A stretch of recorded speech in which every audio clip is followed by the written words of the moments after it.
Welcome to Silent Service. My name is Will. Matt and I are delighted that you're joining us today. We are on for episode 10, which we call How to Build a Strong Morning Routine. So let's go ahead and get into it.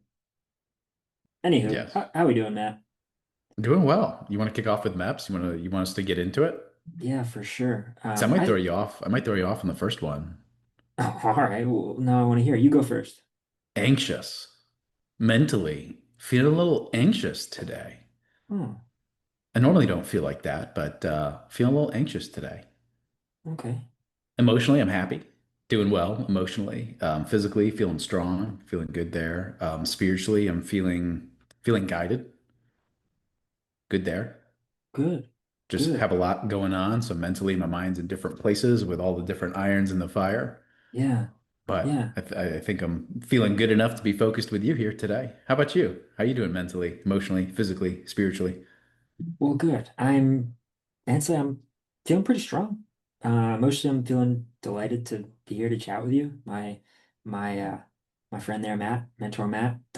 Physically feeling powerful, which I don't know. I woke up and nice long bike ride this morning, just felt powerful riding. Um, Spiritually I'm feeling locked in. Jesus Colin been helping me out. And we'll cut to the chase here in a sec, but I was just thinking like an hour before, whenever I start to pray or just think about my relationship with Jesus, I always get chills across my body. Does that happen to you or is that just Goosebumps me? all the time. Yeah, all Goosebumps. the time. Yeah, chills, goosebumps, probably the same thing, right? Yeah. And I Yeah, thought that all the time. for the last couple of years and But what's just weird, it's like it's almost like I can introduce it. And I know this is a little wild, but like if I were to pray on my knees, Will, like that's where like I experience that sensation like even more. And like that only happened to me, after I heard a podcast by Ed Milet. And he was like, that's the only way I pray because it helps remind me like of how small I am. And I just love the concept, that none of us, right? Like none of us are too good to get on our knees. I love that. Shout out to Ed. He's wonderful. I, He I is want great. to carry on, Matt, but if you're open to it, may I ask why you're feeling it? Is there anything I can do to help you out, maybe? No, yeah, I really appreciate that. I don't think so. It's just like as I bounce into different, business opportunities, there's so many great, beautiful opportunities to reach for. There's just so many of them. So it's a matter of, maintaining focus, but at the same time, just being a very optimistic type person. I want to engage in everything. And I know that engaging in everything will lead to massive levels of failure. So inevitably, what I need to do is make specific decisions. And like the word decision or decide is a Latin, there's a Latin root word decadere, which means to cut off. So by making a decision, inevitably I need to cut off alternative options. And because I like some of these alternative options, and these are like beautiful industries, beautiful businesses, I just want to engage in too much. It's almost like I wish I could like just clone myself and have multiple versions so I could engage in all of these things at once. So that's why I'm feeling a little anxious because I know specific decisions need to be made, not necessarily like tomorrow, but I do know that decisions need to be made Yeah, to, cut other alternatives off, right? Like that's what it is. understood. And it's totally normal. I mean, I think you would say the same thing to me if I said that. Totally normal to feel that way. But luckily, as much as you plan, it's not really your plan or our plan, dare I say. That's It's right. his plan, you know what I It is mean? his plan. That's true. Yep, it is his plan. So now, what I wanted to chat with you today in our mentorship session is how to build a strong morning routine. And the reason I ask this is because for years I've been trying to solidify one that works for me. And over the years, I've realized that some of my routines have only been centered around guilt, not whether I knew it or not, but I was just doing various tasks because I felt like I should, and I felt like um, somebody else is doing it, therefore I should, and I wasn't doing it for any particular reason other than that until I realized I have to center my routine based on my identity and where I'd like to see myself in 5, 10, 15 years from then. And thanks to you, I realized that. And so I built out this routine that I would love to share with you and see if maybe you have some critiques or like, don't do that, blah, blah, blah. Yeah, I would love to get into it. But before we do, I have to preface it, right, by like each and every one of us is different. Some people are morning people, some people are like night owls. Hmm. So, like I think what's more important is to understand like what works for you. What works for me may not work for you and vice versa, right? That's okay. We're all different people. But when it comes to routines, it's more about like building the right habits, right? Like looking for those things that are not necessarily benefiting us and attempting to potentially cut them out, whether it's dead time, like doom scrolling on social media first thing in the morning or whatever it may be. It's like this isn't leading to, positive outcomes in my life or improvement in some capacity. Like maybe I should stop doing it, as an example. So yeah, happy to get into it, happy to get into the routine, habits, specifically how long it takes to be able to create a new habit, all those different aspects. You want to just, start walking me through like what your morning routine looks like? Yeah, sure. Thank you, Matt. So wake up, 5 a.m., never hit snooze. When do Not you go to bed? after. I got to ask that question first. So if you get up at 5, what time do you go to bed? So I actually made a note of this. I realized how important it is to go to bed and wake up at the same time Yeah, so the that the consistency. circadian rhythm balances. Hmm. But mine currently fluctuates between 9 and 10:30. Okay, So it depends on the night. that's a pretty big window. That's a big window, an hour and a half window. Hmm. Out of Hmm. curiosity, what would make you stay up to 10:30 versus like what would make you go to bed at 9? If um so Tuesdays and Thursdays for me right now are centered on work. I take Monday, Wednesday, Friday to do what I please in the evenings, but Tuesday, Thursday, I'll just carry on reading or doing something that will benefit me. And so if 9 o'clock comes around and I feel like I didn't do anything quote unquote fun, then I might take an hour or so to watch a show or Okay. do whatever. Yeah, wind down. Right, right. Just chill, hang out, relax. Yeah. So that's really why it fluctuates. Do you think that's bad? I, again, I'm always attempting not to like necessarily label like good or bad. What I do know is that science has proven that consistency, to your point, the time you go to bed, the wake time, that does matter greatly. Yes, Mhm. for your circadian rhythm, for heart rate variability, for your recovery, right? For every aspect like of our body. Like we were designed like as, creatures of habit. So I attempt to go to bed at the same time every night. I attempt to wake up at the same time every morning. Doesn't mean I'm necessarily successful. And what we ultimately don't want is to have our day be derailed because we had like an unconfounding variable, make it to where we had to stay up late for whatever reason. Yeah. And because you weren't able to meet your routine, right, it destroys your day. Like that's not what we're talking about. Like that's not what we want. It's like, Right. oh, I have to have my morning routine in order to be successful. It's like, no, that's not the case. But many times we're able to use a morning routine to build the successful habits like that successful people will have, Hmm. right? To be able to follow. So you Right. get up at 5. So, sometimes you get to bed at 9, up to 10:30. Got that. Okay. So you're getting pretty good sleep, roughly, call it, 7 to 9 hours a night, somewhere in that window. Yeah, Okay. usually 7.5. Um, Feet at the floor, just like the secret says. Thank you. And you said so. I've been doing that ever Hmm. since I was like, that's cool. Drink some water and then read Jesus Calling by Sarah Young for listener. You might like that a lot. Read the Daily Stoic as well. Then I start doing some work, start qualifying some leads, How much and time do you spend reading Jesus Calling and the Daily Stoic? Just to give some context, right? When you're saying like, I wake up, I say thank you, I take some sips of water, I then begin reading. Are we talking about 5 minutes of reading, 10 minutes of reading, an hour of reading, right? Like give me some context. um, usually takes me 5 minutes to read both. Okay. So I'll read it, look up, read it again. Okay. Out of curiosity, are you sitting? Are you on the couch? Are you like standing, waiting for the coffee to brew? Right? Like, Usually standing, actually, waiting for the okay. coffee to brew. Okay. I was just curious. Yeah.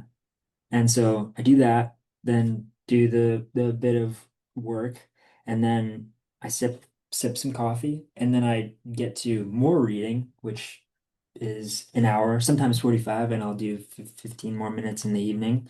Um, and then once that's done, feel caffeinated, and I got some water and coffee in my system, I'll go ahead and I'll either lift, I'll go to the gym, or I'll run. And And typically, what time are we around, in the morning? If you get up at 5, you drink uh, water, you said thank you, you read, you've done a yep, little bit of work, you're yep, drinking coffee, you're not ready to work out. So, like, are we around what, about 6 o'clock, 7 o'clock? 6:30 right now. Okay, let's keep going. So lift, run, that'll be a good hour, and then come back, get dressed, make some lunch for the day, and then I'll hit the road. And then hit the road, leave the house by say, oh well, I know, 8 o'clock every day.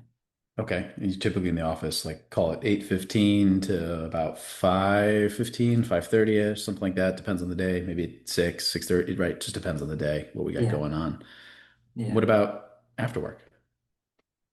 Um, well, Tuesday, Thursday again, typically, well, ever since Rich told me, he's like, if I were your age, I'd be working Tuesday, Thursday, Saturday. Ever since he told me that, I was like, okay, that's what I'm gonna do. So, um, I do that. Sometimes I'll leave here Tuesday, Thursday, 7, go home, do some reading. But Monday, Wednesday, Friday, if I, depending on what I do in the morning, I'll do the other thing in the evening and then go home, spend some family time. That'll be that. Got it. Okay. All right. Yeah, that's helpful. Helpful for me to be able to better understand, again, time, some of the context here. What do you like? What do you not like about this routine? Like, is there anything in your mind, that's like, oh, geez, when I reach this level, I'm not going to do this anymore because I don't like it. I'm doing this so I can gain, a skill or what, or knowledge or whatever it may be, but like, I don't actually like it. The only thing I don't love is sometimes I think I spend too much time on the things I'm doing before the lifting or the running, and I end up having to shorten that aspect. Like I'll spend a little too long sipping coffee, reading, won't set a timer or something like that, and I'll just only have 30 minutes in the gym, which Ah, isn't isn't great. interesting. So that's where we differ like greatly. It's where we cut out. Like I will cut from my reading. I will not cut from my workout. Hmm. So like tomorrow morning, I was asked to meet somewhere 15 minutes prior to my typical like start time. Not an issue, but I began thinking about where am I cutting those 15 minutes? It's surely not coming from sleep. It's not coming from my workout, which means it's going to come from like the personal development time where I'm working on me. That's inevitably where it's going to have to come from. So what I'm hearing you say is that you're not cutting into the personal development. You're not cutting into the reading. You're going to cut into like the fitness or the health aspect. And I think for demographic, age, what you're trying to accomplish, the person you're attempting to become, I think that's probably perfect for you. So again, like when you're like, not my routine's not necessarily going to make sense for you. Your routines might not necessarily make sense for me, right? This is like what I'm talking about. Like Mhm. we're in different seasons of life right now. We are. And for your season, if I was you, I would be making the same decision. But on me, Cool. and I'm not going to change, like what I do, right? You Right. following me? Yeah, yeah, yeah. But I like the work. I like the routine. I don't see anything wrong with it. Like, are there any bad habits that you could use the routine to be able to help overcome? That's what I think about like routines. It's almost like what's negative or what's detrimental that I could get rid of by having this routine. But also at the same time, when I was asking you, like, is there anything that you don't like in your routine? Mm, So like that's what I wanted to go back to one more time, just briefly. Is there anything you don't like in the routine? sometimes I will keep those books, Jesus Calling Daily Stoic, by my bedside, and I will get out of bed to turn the alarm off, but then I will Mhm. go back into bed to read the books. Sure. And I don't know if that's good. Do you find like a hard time getting out of bed after that takes place? No, I just find that the books I'm reading are comforting, therefore it might as well just be comfortable as I do so. I also don't have a So yeah, I don't see anything wrong with that. Like there are a lot of people who believe like feng shui in the house, right? Like where you read is where you should read every time in your house. Where you sleep, like that's where you should sleep, right? You shouldn't be like doing homework in the bed because like that's a sacred space for you to sleep, that type of thing. That's Mhm. not like really who I am. I don't really like follow like that type of stuff. It's more Yeah. or less like what's comfortable. But the reason I bring up the like what do you not like on occasion? For me specifically, it's getting up really, really early. Like there's just so many times where I've said like I would just love for the sun to wake me up. Like I would love to just be able to sleep and whenever my body wakes, my body wakes. But at the same time, well, like I love the way the chocolate cake tastes. Okay. Like to eat it. But Me I know too. how detrimental it is to my health. I think about my routine a little bit similarly in terms of like, although I don't necessarily like doing certain things in my routine, I do it because it makes me the person that I want to become. So, my only note to you or anyone else who has a morning routine where some of the items may not necessarily be incredibly enjoyable to do, like a cold plunge as an example, not a Hmm. part of my routine, but I would love for it to become a part of my routine. I know the process of getting into the cold plunge, miserable. But again, the feeling afterwards, remarkable. And it's the feeling that I'm after. And I'm okay to deal with a little bit of pain, of being uncomfortable, mind over matter, in many different ways. But I just have 100%. it as, I just have it as just like a little note, a little caution, because, like you're not supposed to experience heaven on earth, right? That's why heaven is not on earth. Right. We're meant I to will be suffer. able to, yes, yes, thank you. I will be able to sleep in, right, when I'm in heaven. So I will have no problem sleeping in until the sun wakes me up. In the meantime, like again, this maybe goes back to, geez, maybe our first or second podcast, where I was like, discipline equals happiness. Like the more disciplined that I am in my life, like the happier I ultimately am and the happier I become. Maybe I'm just the weirdo who has experienced and has noticed that, but I've also noticed that with other incredibly highly successful people. The more disciplined, the happier. I've heard And it's that in my head a few times walk into the gym. Like, I don't feel like doing this. And then I'll hear you. Or I'll do what's required. I'll hear yeah, that too. right. So, like the whole routine for me just started with like, how do I get as much content and knowledge and how do I begin working harder on myself than I do on my job? Like that's where the concept ultimately came from my routine. And as different people shared different, aspects that work for them in their lives, I began testing and adopting the ones that I liked and getting rid of the ones that I didn't like. Mhm. I've already referenced on here one of them that I absolutely loved was also from Ed Milet, where he says, don't touch your cell phone within the first hour of waking up. Just don't do it because it hinders your ability to proactively control how your day starts. I've also And been doing that. I forgot to mention. yeah, and how's it going? How's it going? It's great. It's great. Have you noticed a difference? Uh, yeah. Yeah, I find myself looking at it less during the day or wondering what's going on there on that phone of mine. And I started a week, 30 minutes, don't look at it. And then I leveled up to Yeah, 1 hour. So I've yeah. been riding this 1 hour wave I'm on week two. So I love it. I love it. You'll just find that you're more peaceful throughout the day. You're less distracted. There's less monkey mind. You're not reaching for your phone as much, to your point. It's the exact same benefits that I saw. And, yeah. it was a struggle at first because, like, right out of bed, I'd be a phone, like email, work, text. And, geez, I didn't hear that until maybe I was like 26, 27. So you already have a substantial head start, on something like that. But as I hear these different things, like I'm going to test and see, like, do I like it? Like, does this work for me? Again, because not everything is for me, not everything is for you, and that's okay. Hmm. But so where it started for me was, getting up early because there just wasn't enough time in the day to be able to like read and gain knowledge on topics that was interesting to me. So this is, back in the day, 10, 15 years ago, when like, just starting a career, attempting to gain knowledge in all aspects of business, from administration, operations, to sales, to marketing, to human resources, to recruiting, to business law. And then, like it was just like, where do I have time to be able to gain this knowledge? And you can only obtain knowledge really through like three different avenues. You got formal education, like college, right? Like going to an actual course. You then have informal education like YouTube, Google, ChatGPT, reading books, gaining experiences from others. So that's all like informal education. And then three, it's trial and error. you learn, you fail, you learn again, you fail some more, you learn again, and you continue. These are the only three ways that I'm aware of obtaining knowledge. So I was like, okay, I can get up early in the morning. Well, I can't go to school, can't like go through a course like early, so that's out.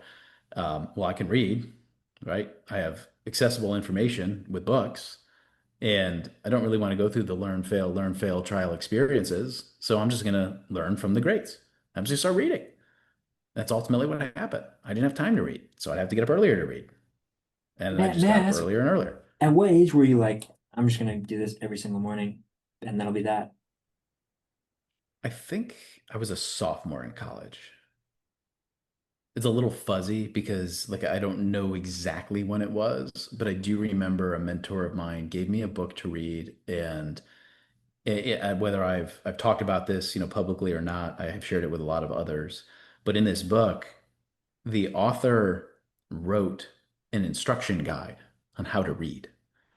And like throughout schooling, I was always like behind in reading. I always had to go into these stupid special little groups, of kids that couldn't read well. And I was one of them. So like I just couldn't remember what I read. Like I could read fine. I just couldn't remember what I read. I couldn't comprehend. There was no comprehension. And in this book, the author, wrote that when you read the words on the page, you need to think about someone that you look up to in your life. Hear their voice in your head as you read these words. And I just began thinking about the mentor who had given me the book. And I began reading the book in his voice, like his voice was in my head. So it was like he was speaking to me, not like to an audience of people, but he was speaking to me. And it made me fall in love with reading. And that's how I read now. Like I could read anything in the voice of Denzel Washington if I wanted to. You can too. Like God has given us this ability to do this. We all have this inner voice in our head, but what's wild is you can change the inner voice in your head. Right. So it wasn't until I was a sophomore that I was exposed to that book, and that helped me, start on this journey of reading. May I And ask for the name of yeah, that please. book? It Hmm. was actually one of the archives of Napoleon Hill's magazines from the early 1920s. So it's not like out there, it's not like a published book. So it's this really rare piece of art because the language, is all in old speak, from again the 20s, the 30s. And it's just a remarkable read. I have it. I'll let you borrow it, I'll let you borrow it as long as you give it back to me 'cause it's my only copy of it. Yeah. But it was just remarkable, to be exposed to something new like that. And it just made me want more knowledge. And I started to realize like knowledge in a way is power. And it's like, what is power? Power in a way is thought to reality. So, right, when you think about like all omnipotent God, who is the power, the powerful, right? He thinks it into existence. That's power, like thought to reality. And I began understanding the more knowledge I gain, the more I can bend reality to my will, begin manifesting the things that I want in my life. But more importantly, the more that I can, the more quickly I can take thought and bring it into reality. And that's why I go back into my life and I just like can't believe what I have because it's like what I wanted when I was little. Like my wife, my children, my house, our family, financial, resources, right? Like this is what I wanted. I have it. Romeo. Sorry. Yeah, our dog, right? Like everything. It's just wild. It's wild. Yeah. So, like, am I powerful in that regard? Yes. Power can be defined by, different people to mean different things. But for me, it's thought to reality. That's it. So, like, if you can have a vision in your head and bring it into reality, that is my definition of power. You know, it's crazy. It's nice to know the full explanation, but when I first met you, that was one of the first questions you asked me, right? I think we were with our coworker and you said, "Do you want to be powerful?" I was like, "Well, why is he asking me that?" But you had this I way feel like it's about kind of a you. deep question. You had this way about you that I was like, I can trust this guy. Maybe it was the man upstairs telling me it's okay, let your guard down. But I was like, yeah, I would like to be powerful. That would be pretty cool. I know that little Will would like that, so I'm Yeah, gonna for say sure. yes. Yeah. But it's like, So who wouldn't want to bring thought to reality, right? Like, yeah. I think all of us. Well, it's like this knowledge is available to all of us. But at the same token, just like how sometimes I don't want to get up early, sometimes I don't want to read, but I want the knowledge that's contained within the book because it's not what the book costs, it's what it will cost you if you don't read it. So that like I wanted the knowledge and I was willing to sacrifice some sleep to be able to get more knowledge. So, it started with probably getting up at, geez, I don't know, 6 and then moving to like, 5:30, then the 5, then the 4:30, then the 4. And like that's the wake time. It's 4, but bedtime's also at 9, like on the dot, period. Not staying up later for anything. Of course, right? Like a sick child or something like that. Like, of course, if it's something family related, but like business won't do it.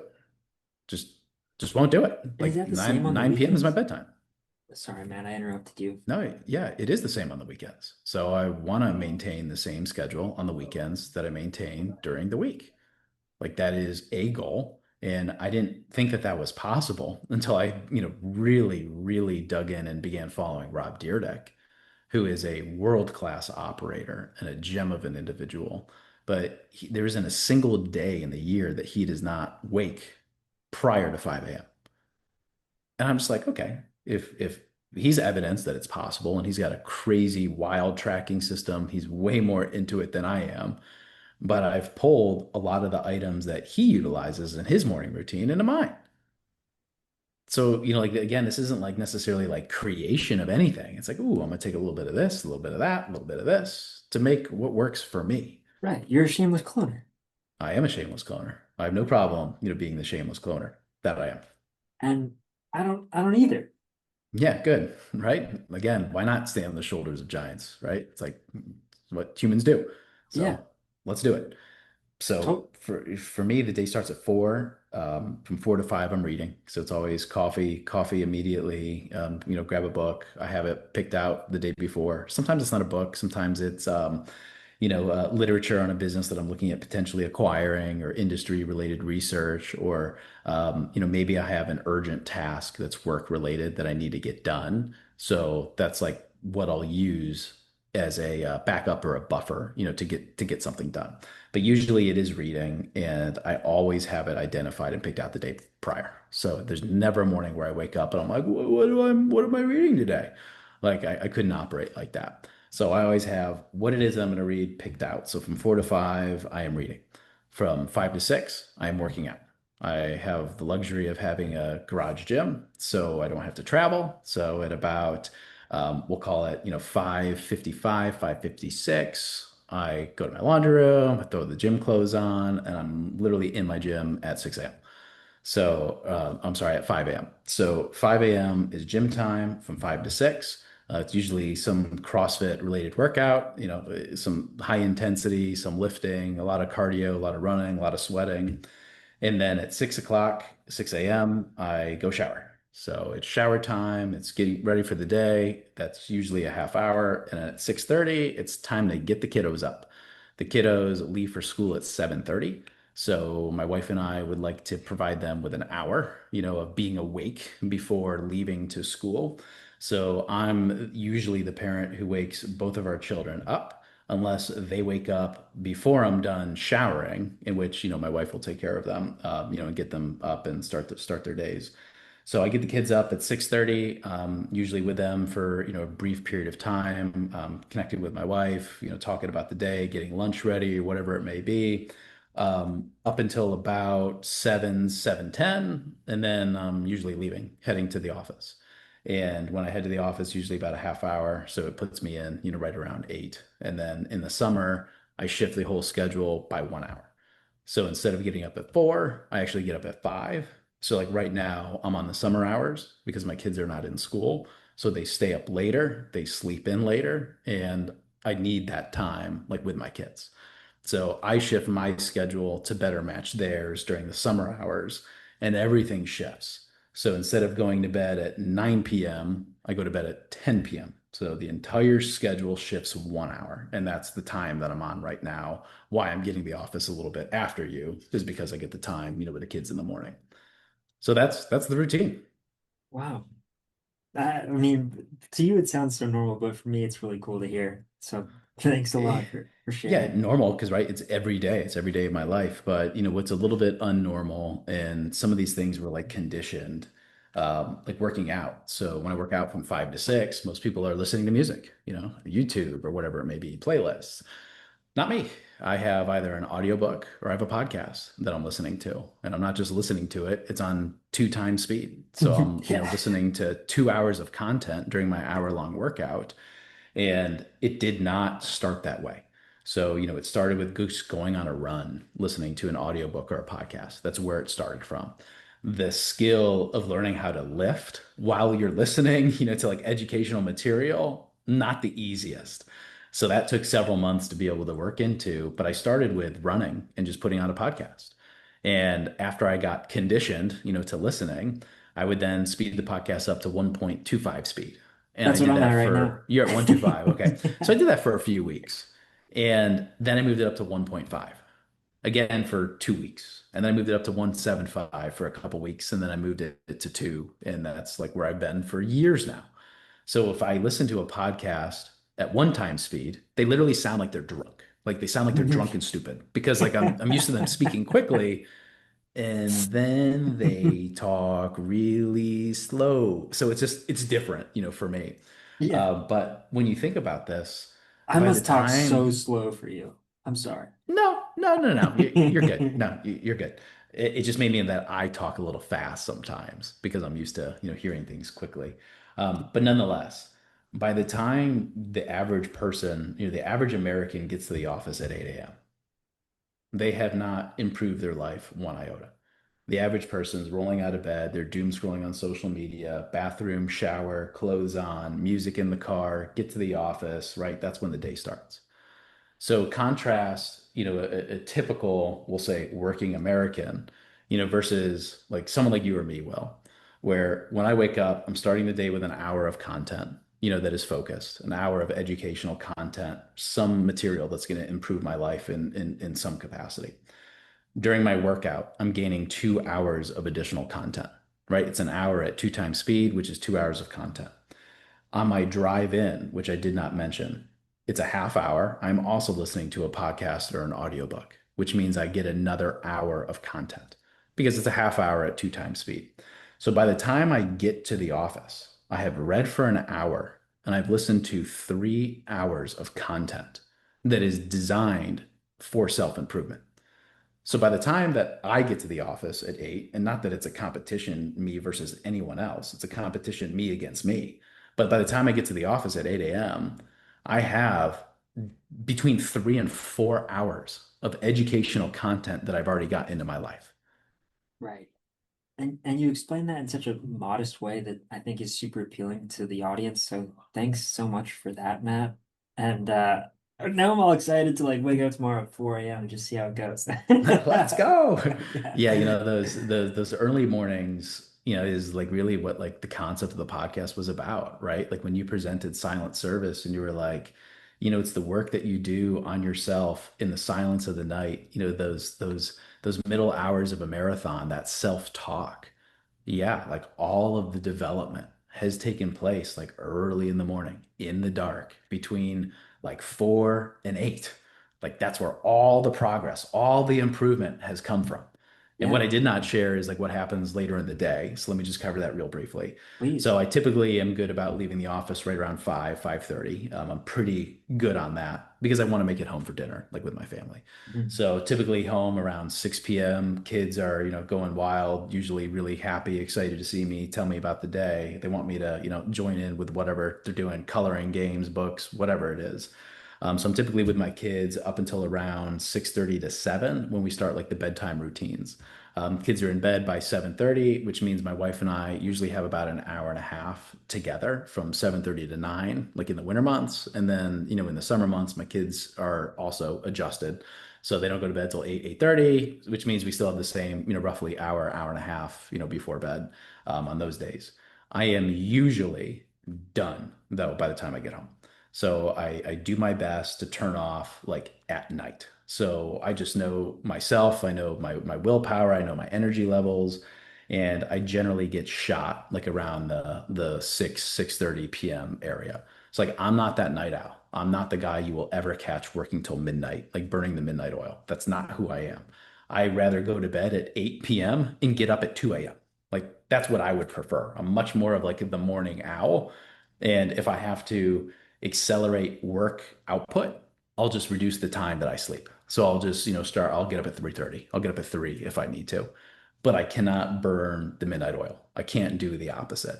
And I do think it's important that everyone understands like who they are, right? Right. Because like the line of work that you choose will matter greatly. Like Yeah. at one point, I was heavily invested in the restaurant space, and being a morning individual, right, made it really hard because the hospitality and restaurant space is full of night owls. I mean, these businesses, don't close until 11 midnight on weekends. They're still open 1, 2 a.m. closing. Like, Right. not for me. Uh-uh, not for me. Sign me up for a breakfast restaurant, like all about it, right? We'll get there at 5, we'll finish at 2, all about that. Brunch spot. Yeah. Yeah. Yeah, brunch all day, all day long. So, you at least have the capacity to do some work. You said Tuesday, Thursday evenings. Like I don't. So, Right. like, that's where we differ. And again, that's okay, right? Hmm. We don't have to be the same person. Some people will be dramatically more effective at night than they are in the morning, and vice versa. That's okay. We just have to learn, how to be most effective based on who we are. Totally, totally. Thanks a ton, Matt. And you were saying about silent service. I also wrote a little thing on LinkedIn yesterday. Silent service I wrote is also about, say, as I'm sure you and your wife do, but pack your daughter's lunch while she's still asleep. That's silent service. Fixing the copier at your place of work when it's not your job. That's silent service. Pausing to really listen to somebody when you're in a hurry. That's silent service because you have no idea the positive impact that it will have on that individual. And you did that. So that's silent service. And yeah, that's There's all. silencers everywhere. Like one of our colleagues here, like his son was in this business, one of your good friends, and I remember he, like put these post-its all throughout his dad's office. And I was just like, how cool is that, right? To like be working, you lift up, a coffee mug, and underneath it, there's a note written by your boy. I'm like, just how cool is that? There's so many different areas in which you can, brighten people's day through silent service. And I think the world needs a lot more of it. 100%. Definitely need a lot more mentors like yourself, Matt. So on behalf of me and all the listeners, thanks a lot for all of your wisdom, man. No, I don't think that there's a lot of wisdom over here. I'm still gaining a lot of it. I still have a lot to learn, which is why I'm still focused on myself Yeah, more now than I ever have been like in the past. right. Now I don't mean to make you out like an 80-year-old retiree or something like that, but just appreciate all the insight is all. No, yeah, I appreciate that. Well, thank you. Yeah, not a problem. Well, with that, listener and Matt, we'll conclude episode 10 and we'll be looking forward to seeing you in the next one. Thanks a ton. See ya.